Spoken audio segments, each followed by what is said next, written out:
Hello বন্ধুরা, চলে আসলাম নতুন একটা ভিডিও নিয়ে তোমাদের সামনে তুলে ধরার জন্য। তো দেখতেই পাচ্ছ আজকের বাড়িতে রান্না হয়েছে ডিমের ঝোল, মানে ডিমের কারি। ওটা স্কিপ করে গেছি, পরে দেখিয়ে দেব। আর এইটা হচ্ছে এঁচোড়, চিংড়ি মাছ দিয়ে এঁচোড়ের তরকারি।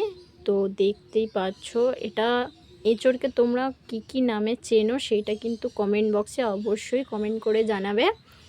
অনেকে অনেক রকম চেনে, তো আমাদের এঁচোড় বলে। তোমাদের কি বলে সেটা তোমরা অবশ্যই কমেন্ট করে জানিও। ভিডিওটি ভালো লাগলে অবশ্যই লাইক, কমেন্ট, শেয়ার, সাবস্ক্রাইব, ফেসবুকে ফলো, ইনস্টাগ্রামে ফলো করে নিও। টাটা আজকের মতো। ডিমের হালকা পাতলা ঝোল শরীরের উপকারের জন্য, একদম মশলা কম দিয়ে, একদম দেখো সাদা মাটা ঝোল।